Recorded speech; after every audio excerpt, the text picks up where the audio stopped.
Welcome to our escape plan series. At Global Escapes, we know that constantly changing travel rules and restrictions can be so frustrating and overwhelming. We provide stress-free travel planning based on the latest information worldwide. Our escape plan series should provide information and some inspiration as we visit with some of our favorite travel partners around the globe. Let's be honest. The beginning of 2021 has been a little bit of a roller coaster, at least in the travel industry. Of course, our goal is always we want people to stay safe, but we are itching to get back out there like most of you. So a couple of things I just want to mention real quick. If you thought travel planning before the pandemic was a little overwhelming and confusing, fasten your seatbelt because it has just gotten exponentially more so. And we know how disappointing it was over the last 11, 12 months when graduation trips and anniversary trips and weddings and honeymoons and all of these things have been either delayed or canceled. And we know that things are going to open back up, hopefully this spring and summer, much more so. But we just want to remind everybody that we have an amazing team of travel advisors that really enjoy getting to know you and understanding your travel preferences and your travel history. They love to hear your travel stories. And so if you don't currently have a travel advisor that you work with on a regular basis, reach out to us and let us know. We'd love to start that conversation with you, explain how we work, how we can help you, so that we can establish that relationship before the busy season really starts up. So we have a great lineup of webinars coming up in the next few weeks. We have posted all of these on our website, and you can check that out at globalescapes.com/events. We're going to try to keep this episode today to around 15-20 minutes. We know your time is valuable. We appreciate you tuning in. We have a really exciting guest today. And if you have any questions, please put those in the chat feature at the bottom of your screen so that we can make sure we get your questions answered. And certainly, if we don't get it answered today or you think of something later, reach out to us directly. We are here to be your resource until we can get you back out there. So today I want to welcome Sonia Athan from Blu Cove Greece. Sonia's passion is uncovering the best of Greece and crafting lifelong memories for guests of what she cherishes most about her job. For more than 20 years, she's had the pleasure of working with two of the most prestigious cruise and hotel companies, cultivating relationships with the creme de la creme luxury advisors in our amazing industry. And she is a first generation Greek American. The pride and connection she feels to her homeland is her inspiration and vision at Blu Cove. Her goal today is to showcase some of Greece's rich history, amazing cultures, and some things that you can really do and see in Greece. So we are so excited to talk to Sonia. Hey, Sonia, how are you? Hi, Tiffany. Doing really well. Thank you. I really appreciate you having me. This is fun. Well, things have changed so much in the last few months, and it's like if we can't physically be there, we've got to figure out how we can connect. So that's one of the beauties of the technology that we all have available now. So I have to share a couple of quick facts with you. I think I've mentioned to you at some point in the past, my husband is also Greek. We honeymooned there 22 years ago this year. And my oldest daughter is actually named after the hotel that we stayed at on the island of Samos. Christiana's graduating high school this year, and we have a group already ready, like almost have their bags packed, ready to go for that graduation trip this year. So, we know the things, the guidelines and rules and things are changing daily, but we are really hoping and praying that things are going to open up. So tell us kind of what's been going on with you and in Greece over the last 11 months. Well, I mean, again, thanks for having me, Tiffany.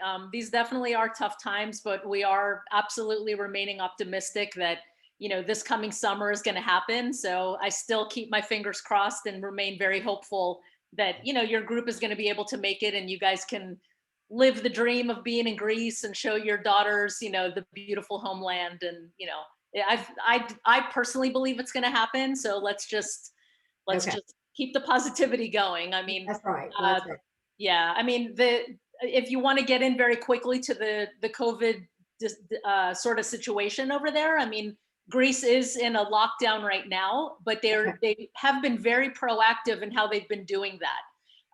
Just like the United States, there's a process as to who's getting vaccinated when. And the Greek government, it really is making a priority to make tourism happen this summer. As a matter of fact, it was the Greek prime minister that proposed the idea to the European Union as far as having the vaccination certificate. So our country relies on tourism. We have to do whatever we can to make sure it happens. Right. So that it's all baby steps at this point, but they're all very, it's sort of like putting the puzzle pieces together to just make sure that this summer actually takes place. So we're hopeful. So I know. Well, and I know that's been such a challenge for all of these different countries on how to have some consistency across borders. So that people can begin to move around. Vaccinations and having, tests before, a certain number of days before you travel. I know that some of the airlines, Delta Airlines in particular, has been working really, really hard to come up with ways that they can have self-administered tests that can be taken with people on their vacation. So there are a lot of really great ideas floating around out there. So we just hope that in the coming months, hopefully, and also as the weather warms up in a lot of places around the world, that things will begin to kind of normalize a little bit. So, all right, well, I think you've maybe got some things to share with us. And so we would love to take a look and kind of step into the Greek world for a few minutes. If you want all to right, let's do it. So I'll share my screen. And can you see it? I can. All right, excellent. So I think a good place to start, because a lot of your guests today that either are participating or that will be watching probably don't understand what we are as a company. So when you think of a company like Blu Cove, we're a local host, basically. I mean, we've known Tiffany, we've known the team at Global Escapes for many years now. So think of them as think of us as the local extension in Greece of their office. That's basically who we are. Except we're in Athens, Greece, instead of Athens, Georgia, right? Yes. So we typically, what we do is we work hand in hand with the team at Global Escapes, to handcraft a very custom journey through Greece. And it's according to how you like to travel. Everything that we do is handcrafted. So we begin with a personal, the meet and greet at the airport in Athens.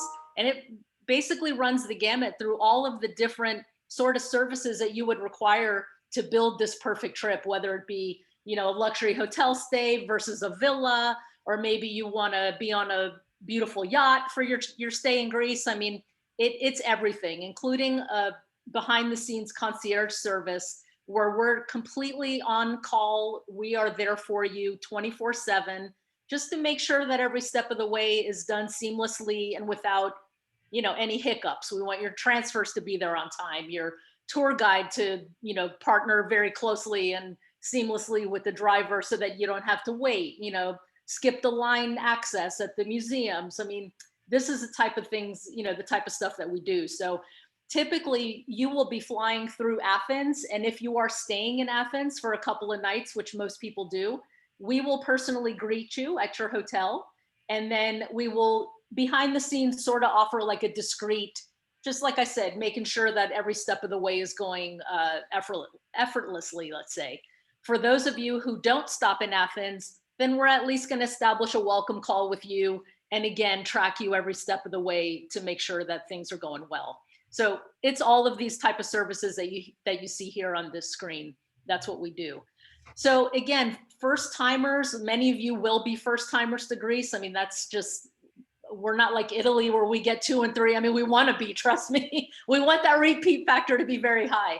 But when you come to Greece for the first time, you're typically going to incorporate one or a combination of these places that you see here, which are Crete, Santorini, Mykonos, the beautiful Amanzoe Hotel, and then of course Athens, which is where you either begin or end your stay. So I just want to touch just a couple little bullet points on each of these destinations to give you an idea. Crete is the biggest island in Greece. So you're talking about, a good 6 hours drive from east to west, just to show you on the map here. So depending on where you start your trip, both the east and the west side are very different. I will tell you a couple of things about each one, but each side of the island has an airport, which makes it easier to be able to, make those transfer times, a lot quicker. But just as an idea, from Athens, this is probably as far as you'll ever be on a plane, which is less than an hour. And then once you get to Crete, then we're going to, of course, have a car and driver waiting for you there to take you to whichever side of the island you're staying on first. So over on the west side of the island is the more, I would say, charming part of Crete. I mean, Crete for a first timer, I would say you should very much expect, a cultural immersion. I mean, this island is very well known for their passion for being Cretan. I mean, at my church, it's not like my father's island has a dance, but the Cretans have a dance, So whatever they do is completely unique to Crete. So they speak a different dialect of Greek. Their food is amazing, as is all of Greece, but their food is very different. Just everything about Crete is ingrained with their culture, let's say. They would be sovereign if they could be, but they're Greek. So the two sides are split very differently. The west side of the island is the more charming side. So when you look at properties like the Casa Delfino, this is a 17th century Venetian mansion that only has 24 rooms. So think the smaller boutique properties are going to be on the Chania side of the island. You also have some beach choices that are going to be in Chania, but think of the hotels that you're really just stepping out of the front door and you're walking the old town. So that's the type of stay that you'll have when you're over on the Chania side. On the Alunda side, which is the east side of the island, this is where you have all of your we sort of call it the pocket of luxury. So this is where you have all of the very luxurious 5-star resort properties that are, countless rooms, 250 rooms, the big spa facilities, great for families. I mean, both sides are great for families, but there's more to do in the hotels on the east side of the island in the Alunda part.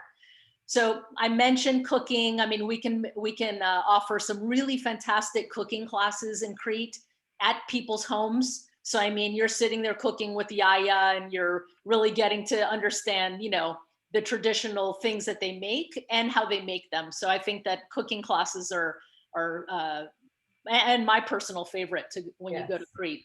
The other thing that we like to do is immerse you in the villages and the countryside of Crete, because like I said, it is the biggest island. So when you really start delving into the different regions, you really get an idea for how they live. So, I mean, we're going into their local squares. We're sitting there and having coffee and gossiping about, the Greek politics, just like everybody else. So that's a lot of fun.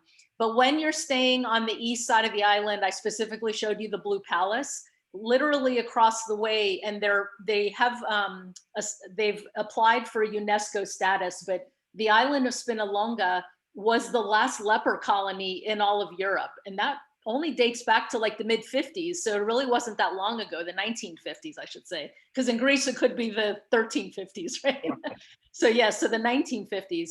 And it makes for a very nice, boat ride to go over to the island and to have a great guide to really bring the island to life. So Spinalonga is something that should be on everybody's list. Dining options in Crete, I mean, I'm not going to get into too much, but my favorite places to eat are the little village local eateries that have just the best food and frankly, the really local atmosphere. So Crete is more about, just being local. I think that that's one of the most local places that you can visit. So The reason why Crete is very important in an itinerary is because most people also want to see Santorini. And from Crete to Santorini, there's a ferry ride every day for just 2 hours, and you can be right in one of the two most famous islands in all of Greece. So Santorini, as we all know, is known for its romance. It's known for its absolutely God-given view of the caldera. I mean, this really is truly a unique part of the world, is being able to visit Santorini. So there are a couple of properties that, I mean, there are many beautiful properties there, but I will showcase very quickly the Canavis epitome. And the only reason why is because there really is an age limit when it comes to the Ia. Ia is one of the main towns of Santorini where it has the beautiful caldera views. But the problem is those hotels are like 20 rooms. And I mean, it really is romance driven. And the last thing you want are kids doing cannonballs in the pool, right? Right. So you really want to keep it to, to the couples and the honeymooners and people like that. However, the Canavis is just on the side of the caldera, so it doesn't necessarily have caldera views, but it is a great family property with 2-bedroom units and that sort of thing. So here's just an idea of what it looks like. Moving back towards the, what Santorini is known for, and you'll see here the Andronis has a series of hotels, but we have many choices as far as great hotel partners with beautiful properties that have the beautiful views of the caldera that everybody is seeking when they go to Santorini. Well, we also have our amazing villa options like the Nafsika. I mean, look at this. How can you go wrong waking up at that place, right? Right. Yes, So, that's gorgeous. Yes, it is. So that just to give you an idea. Another thing that's very unique to Santorini is their wine region, believe it or not, because the volcanic soil that the wine grows, the grapes grow on, is very unique to the island. So the guests love anything that has to do with wine, as do most people that go. So the wine roads tours are highly recommended. Another thing that we do very well at Blu Cove is yachting, especially day cruises. So for us, a boat like this Pardo right here that you can get on, and it's a power boat. So I mean, you really can go quite a ways, but it's always fun to be able to take a selfie of the caldera and see all the catamarans in the distance, all the people that are bunched up together, and then you're on your beautiful island that's very close by, but you're seeing it your own way, let's say. So that's how we focus on building our trips, is doing things that are unique. All right. Now, dining in Santorini, this is very similar to our next stop in Mykonos, but both of these islands have very fine dining options. I'm talking these beautiful views. We can even do private dining like this one here, overlooking the caldera. I mean, this is like where people propose, or where people really do have a romantic honeymoon experience. So dining in Santorini it's breathtaking, and the food is delicious as well. So moving on now to Mykonos. Now, people know Mykonos as the party island. I mean, this is the jet set island. This is the see and be seen. It is a rather expensive island, I will say, as is Santorini, just because it's, where everybody wants to be. But this island, it really is, it's like the Ibiza of Greece. I mean, it's just a very well-known summer destination with great beach parties and wonderful shopping. Again, so the dining options are great. So there is quite a lot to do there. Again, the water is a big deal for us. I mean, Greece, we're surrounded by water. And we do like to send people, or transfer them, I should say, from Santorini to Mykonos on a boat such as the one you're seeing here, where you can, stop along the way, have lunch in a fish taverna that can only be accessed by boat, that type of thing. Just a very relaxing, jump off the boat, swim, snorkel, and then, have your bags with you, and you end up in Mykonos. So that's also great. Yeah. Some of the properties in Mykonos, this is an island that you have to be very aware of where you are and what are your goals. I mean, if your goal is to be in Mykonos town every night, you want to be staying a little bit closer. I'm not suggesting it has to be right in town. I mean, there are options there as well, but at least close to town, like within 10, 15 minutes. So The Kalasma property is a new property that we that is just coming into the inventory of Mykonos this coming summer. And it is, if I could have the designer of this hotel come and design my house, I would be so happy. So it's just absolutely stunning. It's a small, you know, again, boutique property that you could see here is, you know, right on the water. Or actually it's not on the water. It is a little bit up the hill, but the views are absolutely amazing. It's about 5 minutes away from Ornos, which is one of the main towns in Mykonos. Again, I would say even more so than Santorini, villas in Mykonos are one of the top ways to go. So we can find pretty much any size villa, whether it's on the grounds of a hotel where you could use their facilities, or it could just be freestanding where we could bring in chefs and nannies and security and, you know, anything that you need, again, to make your stay comfortable. Getting around Mykonos also by sea, of course, but now we're talking about smaller boats. So these boats are great to pick you up at your hotel, go around to the beach club, arrive in style, or you can go to the very famous UNESCO site of Delos Island, and we can have a guide waiting for you there to be able to tour Delos Island, and then hop back on your boat after, again, stop at a, you know, one of the beach clubs on the way back, that sort of thing. Something that we do, again, the beach club scene is one of the top things to do in Mykonos. We do have our own team that's there, so we can really arrange for a comfortable stay for you. I mean, we can have the best sun loungers waiting for you whenever you arrive. We can have our team, you know, wait for your table for lunch, for dinner. I mean, we can have a concierge follow you around in the middle of the night in Mykonos to go to the top bars and the nightclubs. I mean, whatever you want, we will be able to arrange that. Dining, like I said before, in Mykonos is great. I mean, there are a lot of Michelin rated and top dining options there, like Remezzo. I mean, again, it's all about the view, but it's also about making sure the meal is going to be outstanding. So we do have our top favorite places there. I think our last stop here is the Peloponnese, and it's not that the Peloponnese is so well known to this market. I mean, this happens to be where my dad is from. He's from just outside of Olympia, which it's on the west side of the Peloponnese. But what most people know the Peloponnese for right now is the Aman Zoe Hotel. So this is either the finest or the second finest. It's right up there for the top resorts in all of our country. So typically from Mykonos, we can either fly you there by helicopter in about 40 minutes, or we could fly you back to Athens and in a couple hours drive you to the hotel at the Aman. Some of the wonderful things that you do here, I mean, we talked about just now the helicopter, that's leaving Mykonos. And the Aman property, if any of you know the brand, I mean, not only is it a top brand, but it just is, it's again, a very immersive experience to be staying at a property that is truly Greek. I mean, it really is an amazing hotel. The lead-in category room is probably 1,100 square feet, one of their pavilions, all with pools. I mean, really just an outstanding hotel.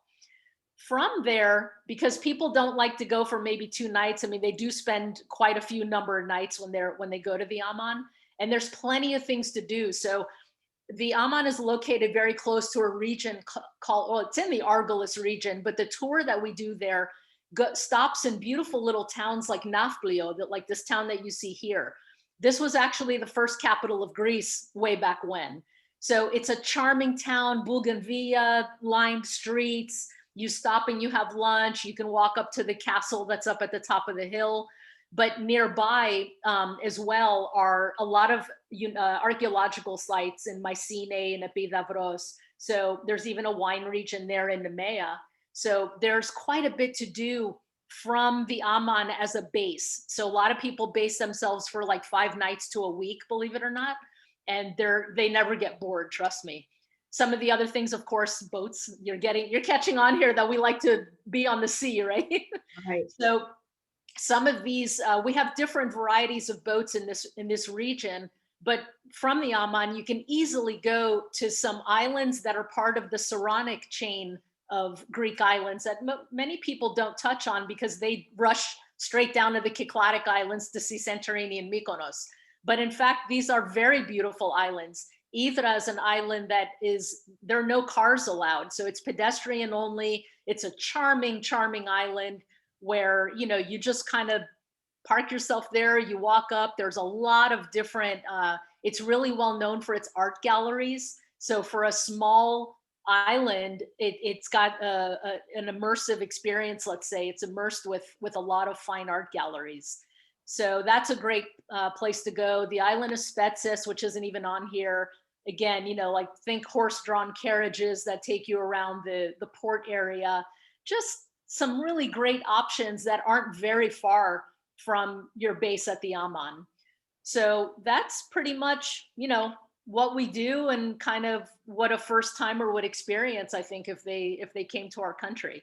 So again, it's all up to how you like to travel, and we certainly build, itineraries customized to your wishes. So you guys are great. And, this is what's so important about, for us at Global Escapes, having such great partners like you guys around the world. It is, one of the goals we always shoot for is making sure that we eliminate as many hurdles as possible for people when they're traveling. So, having great people in that country on the ground with the connections, like you said, to skip the lines, to see all of the greatest things. But it all starts with that conversation, obviously, that we have with our customers about the things that are important to them. Everything we do is unique and customized, and we want to make sure that we understand the goals of every experience, because even the same people have different goals at different times when they travel. So it's just so great to have you guys as partners for Greece. And, like I said, we're going to really just hope and pray that things keep kind of moving along and that we can get over there this summer. I know a lot, hopefully we'll know a lot more within the next 30 to 60 days. But I guess today I want to kind of close it out by, first of all, thanking you, Sonia, for tuning in and sharing some of this with us. It's not quite like being there, but it is the next best thing to be able to see a few images and hear a little bit more about some of the things to see and do there in the country. So we really appreciate you taking the time today. Anytime, Tiffany, it's our pleasure. And then, I just want to remind everybody listening that, if you have any other ideas of things you want to know more about around the world or things going on in the travel industry, we're going to have these webinars about once a week for the next several months. Next week, I will be back with you at 11:30 on Thursday, and I will be wearing my ASTA hat. And I am on the American Society of Travel Advisors Board of Directors. And I just thought it might be helpful for some folks to kind of hear a little bit more about what's going on inside the travel industry, current regulations about travel domestically, internationally. And so just make sure you check out our webpage and you get registered for that event. You can also follow us on your favorite social media channel. And just remember that we know that travel can be overwhelming and frustrating, especially during this season of this pandemic. But at Global Escapes, we provide stress-free travel planning so that you can just enjoy your experiences. And we are staying in constant communication with our partners like Sonia at Blu Cove. And, we can't wait to get you guys all back out there. So stay tuned and stay well, stay tuned, and hopefully you enjoyed visiting Greece today for a few minutes. And I'm just gonna leave you all with that feeling of jumping off of one of those boats into that beautiful water. And again, thank you so much, Sonia, for being here today and sharing. And we will definitely stay in touch. Okay. That's good. All right. Thanks Thank again. you. Bye, everybody. Take care. Bye. Bye-bye.